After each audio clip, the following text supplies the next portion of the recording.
Hi, everybody. Hello, Lindsay. How are you? Oh, Hello. what just happened there? Oh, I went back a slide. That's what happened. There we go. There we go. I'm just going to leave this up for a minute, and then I'll actually copy and paste those topics into our chat. And once we get started, we can all see each other on the screen instead, rather than just looking at this slide and then everyone popping up individually, but I'll just leave them up there for the moment. I'll give everybody a second to hop in here. There's one Ignacio trying to get in.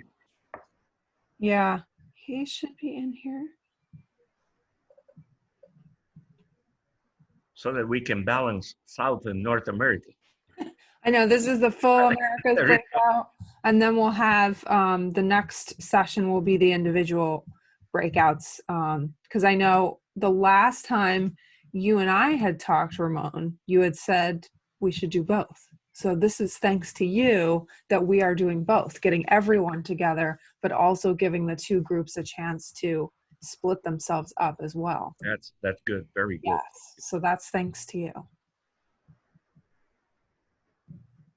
Hello. All right. Let's give everybody one more moment.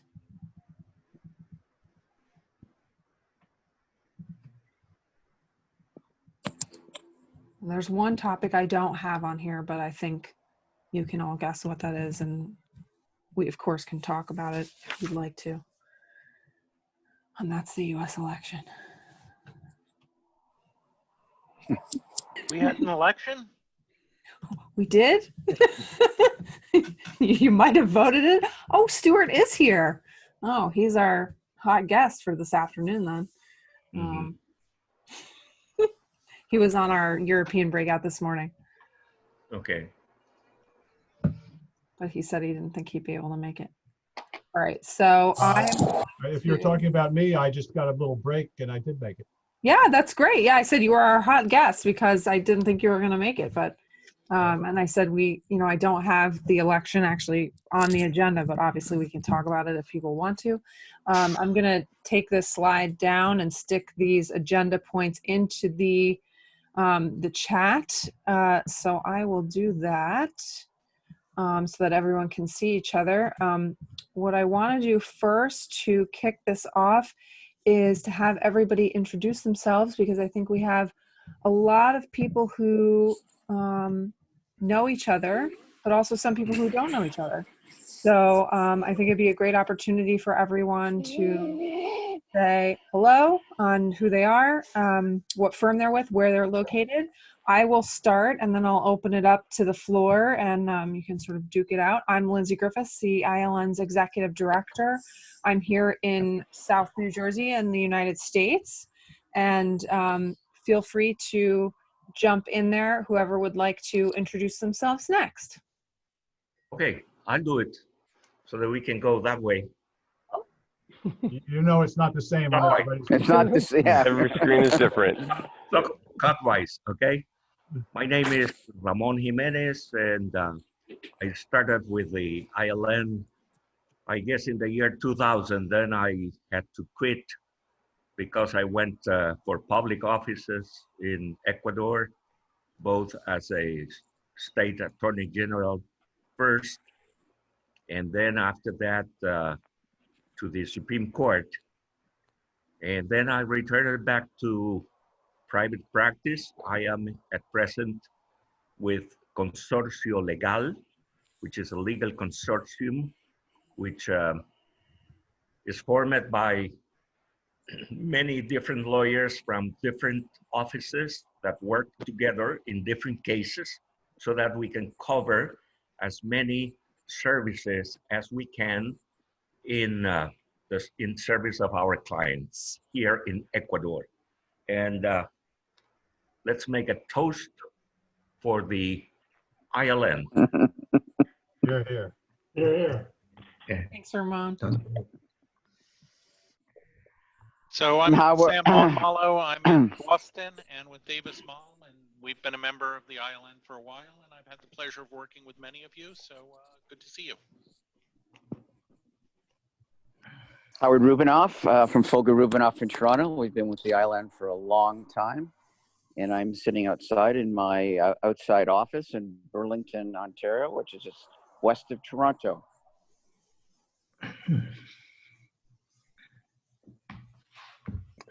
I'm Carl Grassi. I'm with the law firm of McDonald Hopkins in Cleveland, Ohio.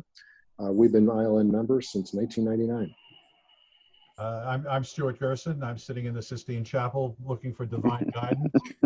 However long you've been in the ILN, I've been in longer. I'm the last standing founding member of the ILN, and I look forward. I know most of you, and it's good to see you all.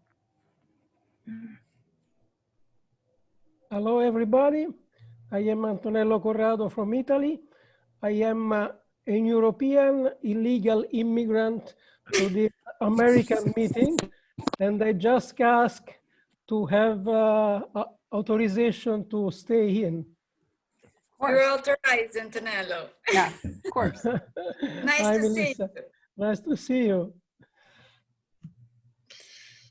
Okay, I'll jump in then. I'm Melissa Cano. I'm based in Brazil, São Paulo. We've been with the ILN, KLA, for more than 5 years already. And we are the exclusive member in Brazil. So if you need any help, just let me know. And for those who don't know me, I'm very pleased to meet you and looking forward to speaking further and working together. Great. Go ahead. Hi, everyone. I'm Roland Galler. I'm at Schutz & Bowen in Miami, Florida. Schutz has been a longtime member of the ILN. We have offices all across the state, but I am in the Miami office, and it's great to see everyone. I'm Rick Walsh, and I'm with Lewis Rice in St. Louis, and it's great to see everybody. And Antonello, you're welcome, and maybe you can vote. I already did it by post. I am illegal, 100% illegal. I do things I shouldn't do. I'm not allowed to do. Hi everyone. This is David Clark from Epstein, Becker and Green in New York. Great to see everyone. And we have another person from the Epstein, Becker contingent here. Hi everyone, I'm Jennifer O'Connor. I work with David in the New York office of Epstein Becker. Hi everybody, I'm Lan. I'm with Folger Rubinoff in Toronto as well. It's great to see everybody. Makes me quite happy to see everybody. So I'm so glad you're doing this way. Okay. I am Diego Gutierrez from Martinez Algaba. I'm based in Mexico City. I believe the firm has been in the ILN since 2003. Myself, I've been coming to ILN events since 2014, I believe, and well, nice to see everyone, at least by this media.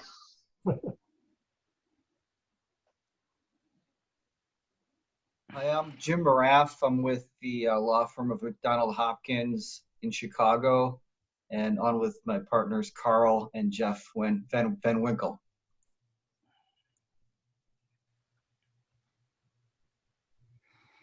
My name is Juan Ignacio Gamboa. I am a partner in the firm Gamboa, Garcia and Cardona in Bogota, Colombia. We've been with ILN for 4 or 5 years now. And it's very nice to see everybody. Hi, everyone. I'm Allison Ahern-Fillo. I'm an immigration attorney, new to Davis Mom here in Boston. I am in Boston right now, and it's just great to get to know the ILN and get to meet everyone. And Antonello, she's going to get you good status here, so Yes. Exactly.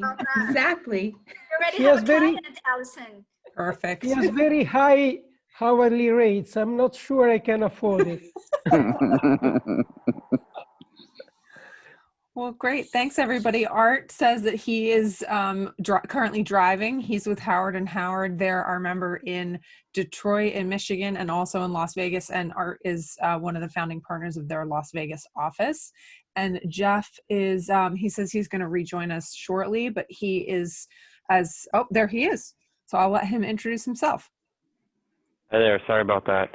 Yeah, so it's good to be on the screen with you folks. I am with the McDonald Hopkins office in Chicago, longtime practitioner of M&A and corporate matters. Our office here covers most areas and coordinates with our other practices. And I've done a lot of work with international and cross-border transactions over the years, so delighted to be digging in and participating during this week and getting to know a number of you. Great. Well, thanks so much, everybody. So the way that we did this morning or this afternoon for those of you in Europe was to, we looked at sort of these general issues, some of which are specific to the region, some of which are more general to business, which is this idea of a review of 2020, which I think a lot of you have addressed over this week anyway, those of you that have been to other sessions, but some expectations for how you think things may go in 2021, if we even dare think of that, since obviously this year has been so unexpected. And then also, you know, the impact of COVID on cross-border work. I think a lot of us have considered how it looks internally, but I know I've had some discussions with many of you separately about, you know, especially things like M&A and what impact that has. But also I know the hot topic for this week in the US and outside the US is the impact of the US election and what that might mean for cross-border work and legal work in general. So I'm happy to kick it open to anybody that would like to start. And obviously we don't have to restrict it to those topics. We can talk about anything that you'd like to, that you have on your mind. And we can go from there.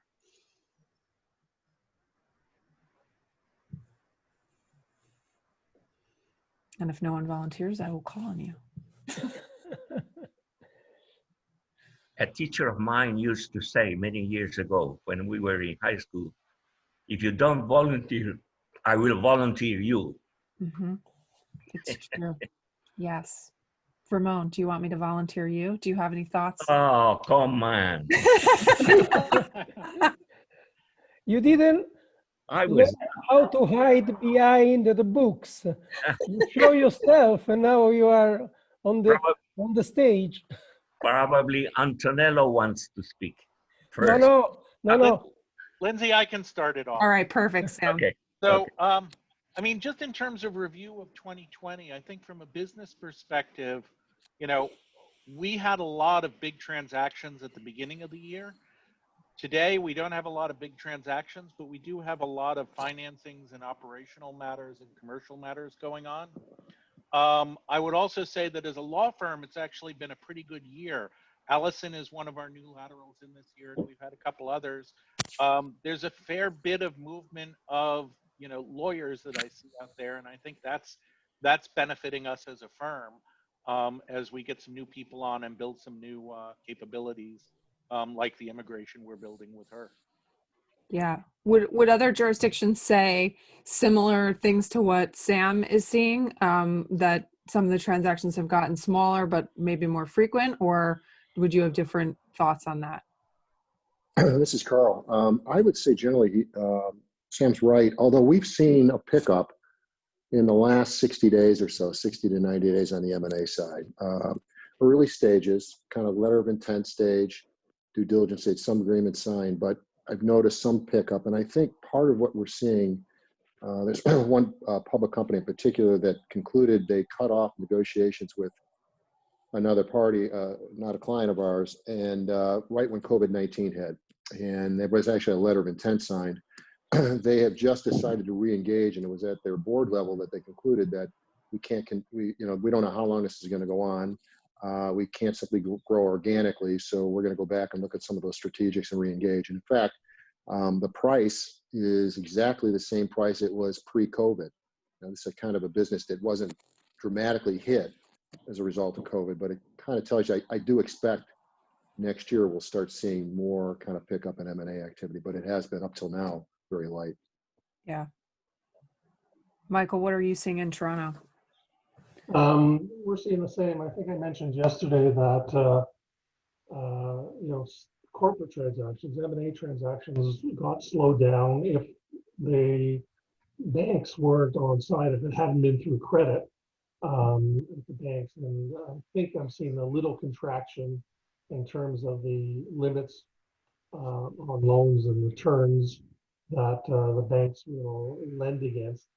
But there appears to be equity that can make up the difference. So there's been a little bit of a change to it, but like the others, April and May were not great for it, but we still had an inventory of work in that. And as I've told others yesterday as well, we've seen real estate has been hot.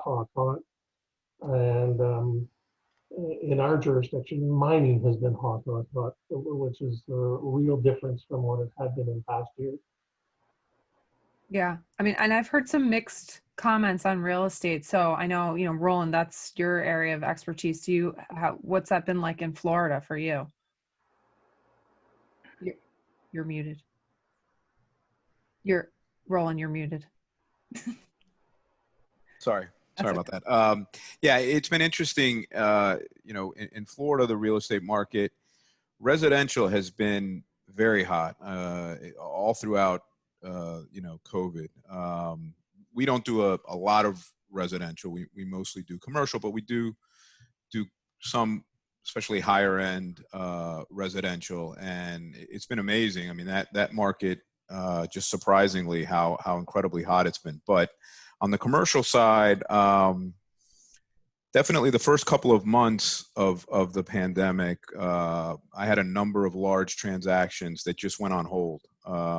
Buyers didn't want to go forward. A couple of them terminated, but most of them were essentially just put on pause. Wanted to see how things were going to shake out.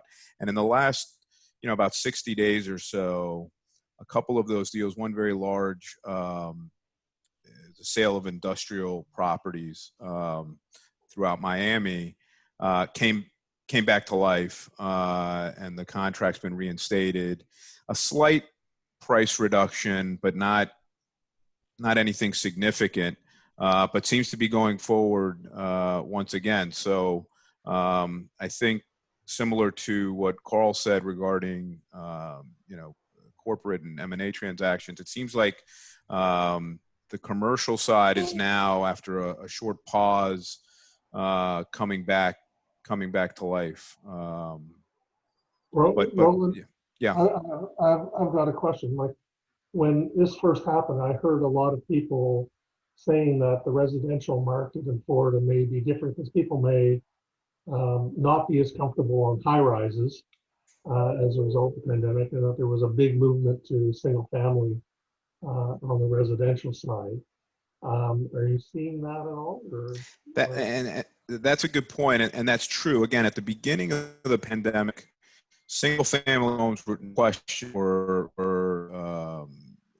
extremely, moving much, was selling much more than the condominiums. But as time went on, even the condominiums, again, we don't do a lot of residential work, but we do quite a bit of, especially for clients. Many of them buying on the beach, condominiums on the beach, very high-end condominiums. I was very surprised that market is also doing fairly well. It doesn't seem to have scared off people from buying condominiums as much as we thought when the pandemic started. So it's been interesting. I don't know if that's going to continue. There's no question there's a lot more supply in the condominium market than there is in the single family home market. There's just very little supply. down here in South Florida, at least, the single family home market. But both seem to be going very strong. I'm curious. I know early on in the pandemic, Michael and I had a conversation about how lawyers would play an important role in giving clients back their confidence to do business again, in large part, that would be a really, Michael suggested that would be sort of the important role that lawyers would be playing. Do you feel that, I know I've spoken with a lot of you and you've said that things haven't been as bad as we all expected them to be in sort of March, April. Do you think that your role as both lawyer and business advisor, and I think therapist throughout this process, has played a role in that for your clients? If you're asking me, I wouldn't be so bold as to say that I'm a therapist and have helped in any way, but certainly, yeah, I can recall a number of discussions. First of all, surprised at the number of commercial enterprises that were doing well in my client roster, and the other ones that were hanging in, and they liked the fact that we reached out to touch base and have a lifeline, and we worked through some issues as to how to do that. So I think that there was some good that came of it. Yeah, I was joking with a client the other day that the best advice I've given this year is don't panic.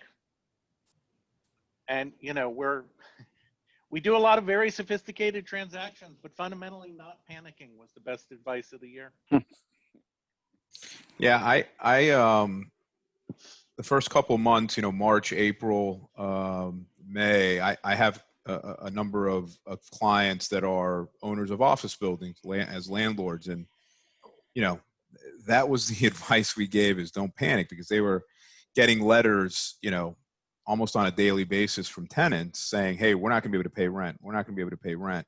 And, you know, the decisions for these landlords are, you know, well, what do we do here? Do we work with them? Do we, you know, take a hardline position and you know, demand payment and threaten to evict? And I know a number of my clients, the advice I gave them, I said, listen, you know, what are you going to do? If you evict everybody, you're not going to have anybody left in your building. So, you know, see if you can work. And they did. I think almost all of them have been able to work out with most of their tenants. They did lose some tenants, but after the initial first couple of months, it seems like for the most part, they've been able to, you know, maintain their tenants, and they've worked out deals that can work for both parties.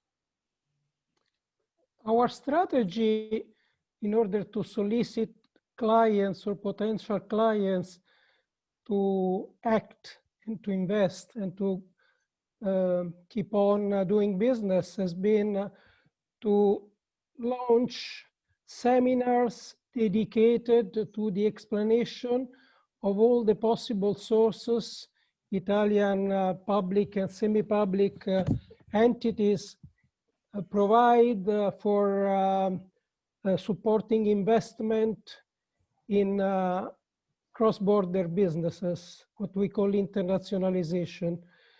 And there are so many potential and means of financial support, also very high nature, that we spend a lot of time with webinars, meeting with clients, also involving representative of the Italian agency that are dedicated to this type of financing. And we have invested a lot in the period February, March, April with webinars. And now we are receiving a good, high, and very intense response, because the problem in Italy is that there are not good ideas or good projects. The point is that there is missing the liquidity, the financial support. And this has been very helpful for our clients, has been a way to attract new clients, and has been very helpful for us because we are really quite busy in the field, and it is a very interesting field because we are helping clients to open new business. In Florida, for example, we have a good cooperation with the Chamber of Commerce, Italo-American Chamber of Commerce in Miami, in Poland, in other states of the United States. So this has been our effort and our support to clients for not getting worried or frustrated, and not to panic, but to work with a positive attitude. Yeah, this is Jim Maraff in Chicago, McDonald Hopkins, and I'm a intellectual property law attorney, so I work with inventions and brand names on a regular basis. And from a cross-border standpoint, the way that I kind of see things is that I'm receiving work in from attorneys outside the U.S. to protect inventions still. I'm seeing work come in from outside the U.S.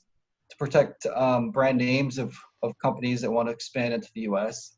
And on the flip side, I'm seeing clients in the U.S. want to protect their brands and inventions outside the U.S. in Canada, Mexico, in Europe. And so I don't really see a change in the flow for clients that haven't been affected significantly by COVID. So I think it really depends on the business you're in and the market you're in. But if you haven't been affected, and a lot of companies have not been affected, in fact have been affected in a positive way, if they have online sales, if they're in the entertainment space, certain markets have an uptick, in fact. So I see cross-border from a brand name and invention protection standpoint, and I see kind of a regular flow of work taking place still. Yeah, we touched on that this morning too. The idea that, I think we tend to hear COVID and think, oh God, like everything was bad or is bad, but there have been definitely some positive impacts of it as well. As you say, there have been some industries that have done really well out of it. There have been some silver linings for sure. So I think, there are opportunities here for law firms, and especially certain practices at law firms, to take advantage of those. I'm curious too, is that something that any of your law firms are looking at to maybe have you either changed this year, pivoted, I hate that word right now, but pivoted a little bit for this year? Or are you looking to maybe move into, for next year, either bringing in some more lateral attorneys? I know, Sam, you said you've made some of those moves yourself, or potentially looking at other methods of focus for next year. Well, we've brought in a bunch of new attorneys during the pandemic, including a whole block of people in Boston. Our base was much stronger than some of the bigger firms that they came from. So we've done rather well. I mean, the issue is in future, what are we going to look like? And we try to stay pretty focused on our cores that relate to the business of healthcare, labor and employment, litigation. Cybersecurity is a growth area because that's affecting everybody. And so the only real change I see is how we adapt to some new economic realities. We got a lot more space than we're going to use if remote work is a continuing feature, and it looks like it will be. I think people everywhere are going to see that. I'd be curious to, sorry, go ahead. No, I was just going to add about a curiosity in Brazil, that in the middle of this pandemic and the situation, we got our similar GDPR law in force in Brazil in the middle of the pandemic. So we had this new request from the companies, in addition to all the pandemic consults and requests. We had this new work and requests in terms of how they are being compliant with this new law. So it all came as a surprise to us because there were debates in terms of suspending the law and only becoming enforced in 2021, and all of a sudden they just confirmed and it came into force in August. So fortunately for us, that raised a lot of work from our intellectual and data protection area. And it's been very busy in since then. And in addition to that, we, as you all said, our real estate practice continued very busy all through the pandemic. And of course, M&A in Brazil was kind of slow during the pandemic, but we saw that probably beginning of August, all the transactions that were on hold or somehow suspended got back on track, and we just had a large deal in the education market, which was a very, very huge transaction with a big public dispute with other player, and that involved half, I would say, probably half of our team in the transaction, which was a good thing as well because it kept our team busy and working. And day-to-day work, fortunately, never dropped, which was good. So as we approach the end of the year, we continue to be very busy, fortunately. Yeah.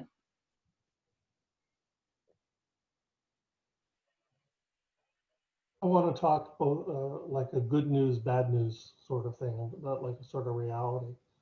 Last November, I went to a seminar from Altman and Wheel, Chicago. Rick, I think you were there too. Right.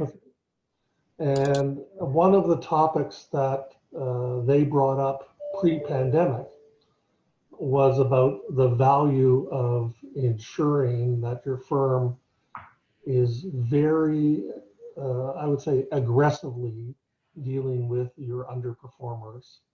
They, at that time, talked about there's going to be something that happens. It may not be a 2007, 2008 financial services event, but they said something's going to happen and we don't know that's going to happen. So they were very, this was last November, obviously had no idea about COVID and what they were going to do. But they basically said whenever you come out of a negative trough in terms of business or economic outlook, as a firm, your strengths as a firm, you're most satisfied if you've dealt with the firm. We all have underperformers, at least in firms of a certain size, and you should deal with them. So that was the advice we got in November, and I believe that is true. So we've had both things. We've done recruiting this year to fill in holes, and you know, there's a number of professionals who are reevaluating the type of firm that they want to be. The pandemic gives lots of professionals the time for reflectiveness, but we as well have been stronger.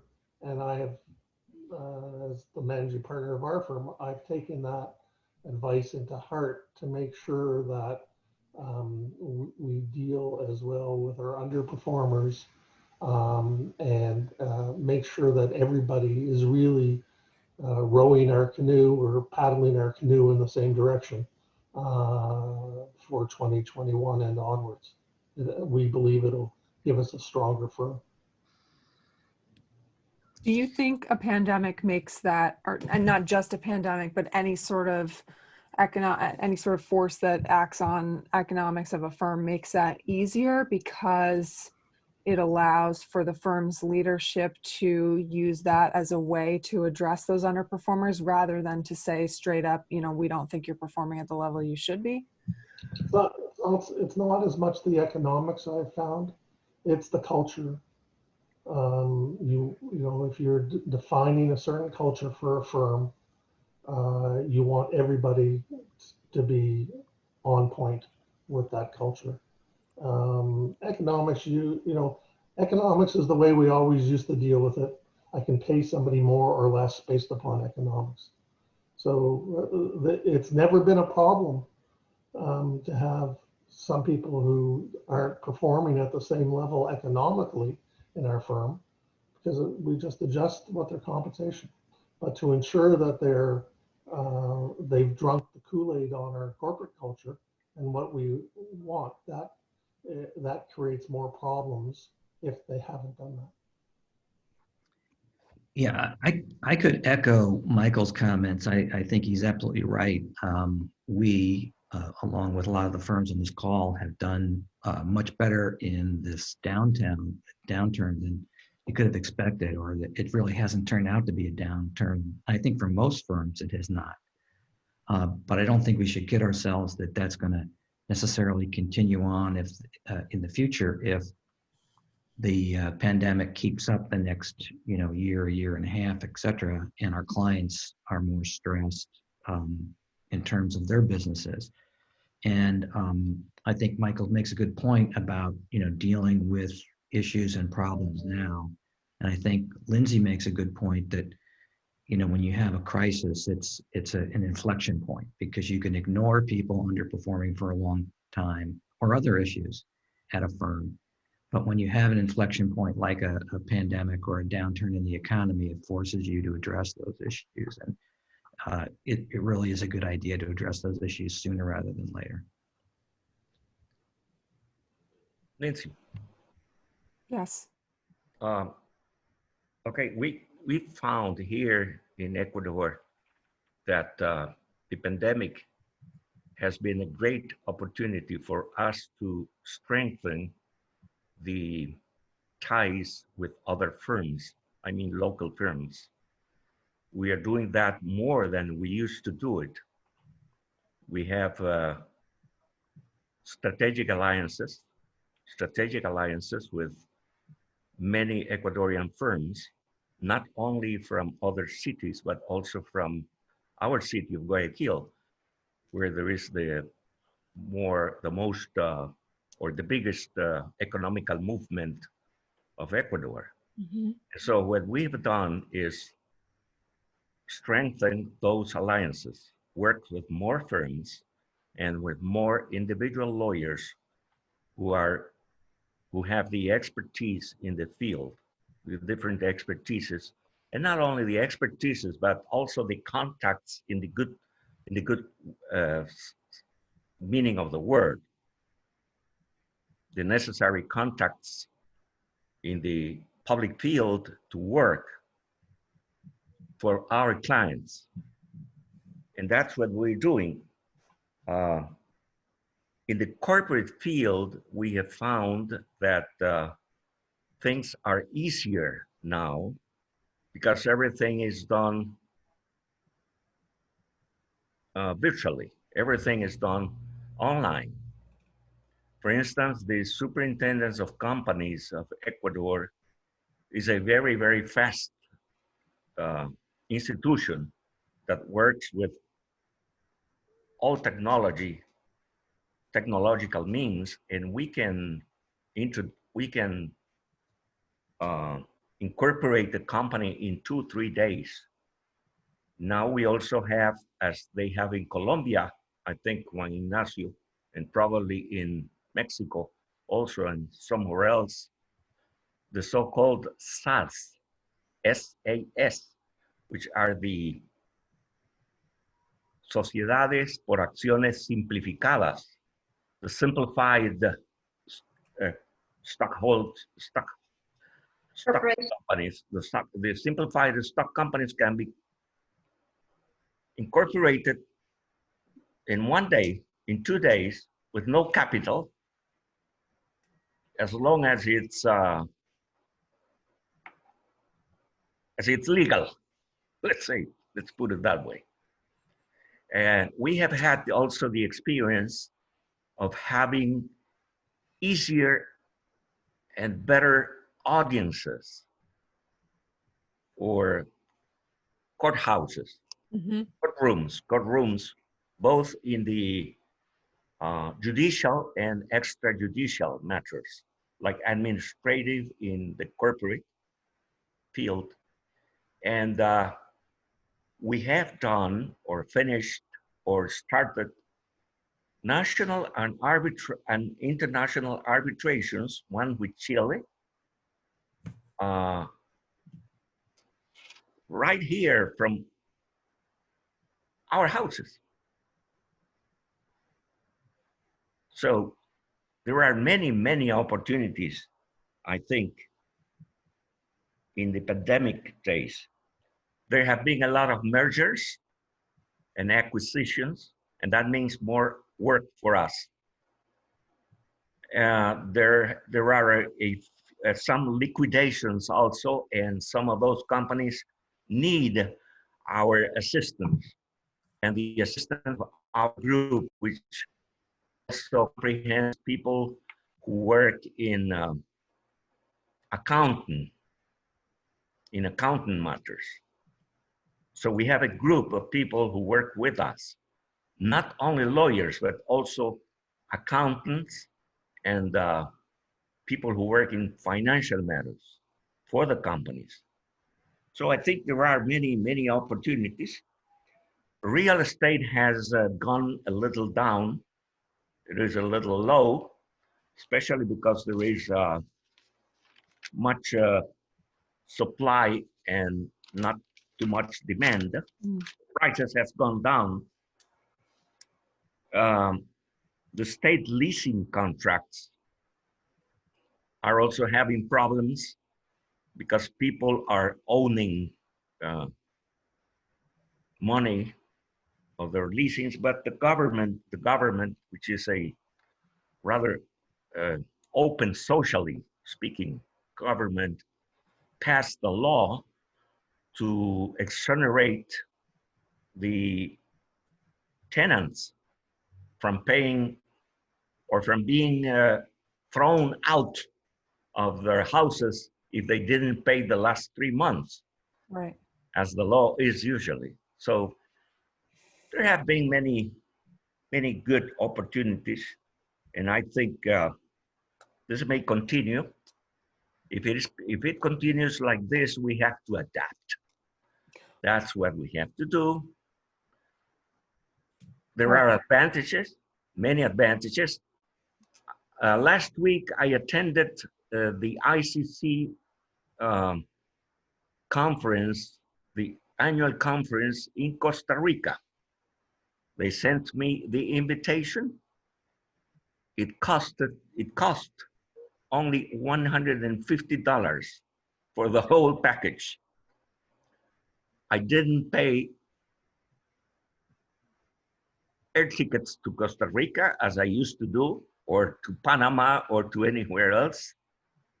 We didn't pay, with my son Juan Ramon, we didn't pay hotel. We just paid for the conferences. The registration was $150. That's great. How much would we have spent?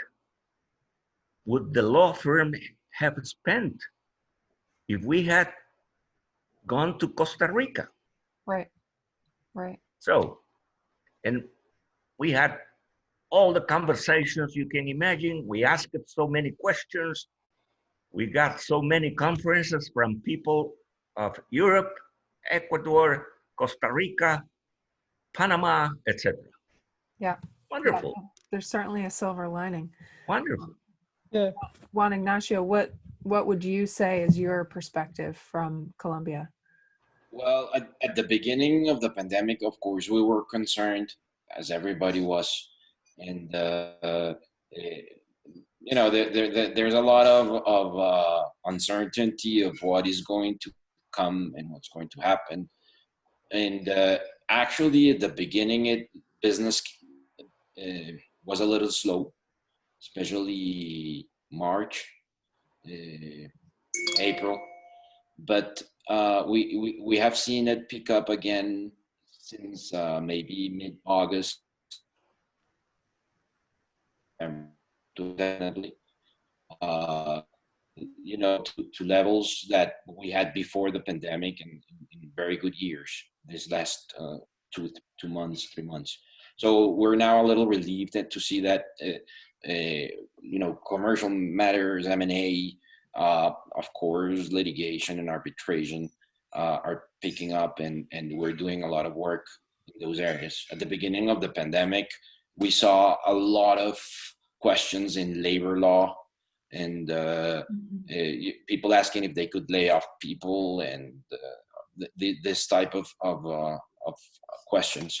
But now I think, also the Colombian government was very, very expediting issuing all the decrees in many matters. So they simplified insolvency proceedings, and they issued all sorts of decrees regarding litigation and arbitration in the virtual context. And they changed a lot of things, in these contracts. And so we had a lot of consultation also on that field. The clients needed to know what was going on, what was changing, what they needed to implement, all this type of things. So that kept us, when M&A and commercial matters went slow, we had also, that type of work.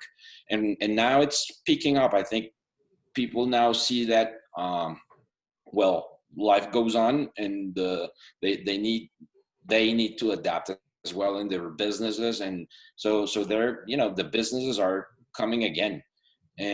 So we are very relieved. We have also hired people. We had a debate at the beginning within the firm with the partners whether we should try to lower salaries of the lawyers, and at the end we didn't. Which now we're happy that we didn't. I think there is a big gratitude from all the lawyers in the firm that they kept their levels and all the benefits and everything. And what we did was we went and negotiated with our tenant, and we got a big reduction in the lease, and that helped. But now we see that by the end of the year, we're going to break even with respect to past years. So it's good, and I think that our economy is very healthy, and maybe with respect to the region, we're saying that we're doing good. People want to invest. We're seeing M&A coming in, and companies from all over the world developing projects, governmental contracts, these sort of things. So far so good. We'll see what comes next year. Yeah, that's the big question. Diego, how about you in Mexico? Is it similar? Yes, pretty similar for what Ignacio was saying. And you all may know that we're mainly a litigation firm, so during the pandemic, for at least 4 months, courts, federal and local courts, were closed. So we were busy on arbitration matters and some big matters to prepare for when the courts were open. So we kept busy. Yes, at the beginning we didn't feel that our business was going down. We kept, with a lot of work. But while the pandemic was continuing, I believe maybe August, September, we felt a little downside in our work. But nowadays we're packed. We have a lot of work. During the pandemic, we helped a lot of clients. Mainly banks with restructuring and preparing insolvency proceedings and all that. So that kept us busy too. And but now there's a lot of trials going on, and we see in the near future that this will continue. And not only trials, but we've been assessoring our clients with, as I said, restructuring, or maybe just taking some advice of how to conduct in some matters for their industry, or whatever. So And well, as Juan Ignacio at the beginning, we had this discussion too of if we needed to downsize the firm or reduce the payments for our lawyers and administrative personnel, and we didn't. We kept the same, and as Juan Ignacio, as a whole, at the end of the year, we believe we're gonna be break even or even better than last year. So it was good, and it's good to hear from all of you that your firms were good, because in Mexico, at least, we heard from international firms as White & Case, Howard Lovells, Greenberg Traurig, Jones Day, like the big firms, international firms in Mexico, they downsized their firms, or they reduced the salaries of the lawyers. And so I don't know if they're bringing back again the people, or I don't know how it's going, but at the beginning in March, April, they downsized their firms. And so it's good to hear that you went all well, and well, we're doing really well. Javier has a lot of work these days. I believe he hasn't slept for a while, so he can give us some examples, but I believe we're doing well. And for economy in Mexico, like transactional, I'm not sure how are they going. They're doing. I believe I talked with a partner of Baker and McKenzie, and I believe they are trying to help in other areas, because they don't have much work. They are increasing the size of their litigation area because they don't have much work. But I don't know of other firms. But our transactional work still the same, that it's not what our main practice area. So, but we've been like at the beginning of the year, we didn't feel that's changed. I'm curious on the litigation side. I know in some jurisdictions, because of courts needing to operate remotely and there being some issues with that, clients' appetite for litigation has dropped a little bit, and so they are seeing a rise in arbitration instead. Have you seen that, or your clients, now that the courts are open or at least able to operate remotely, are they happy to go back to litigating? Not that much. Well, of course, with the courts working online or even closed, there are a few states which local courts are completely closed. They don't know where they're going to open again. What our clients are doing, they are trying to get into an agreement without without going to court. That's what they're looking for, and arbitration. No, what we have in arbitration is arbitration agreements they set before the pandemic. Maybe they are looking for arbitration for the future, but not that we know of. Diego, Yes, didn't they open the courts in Mexico?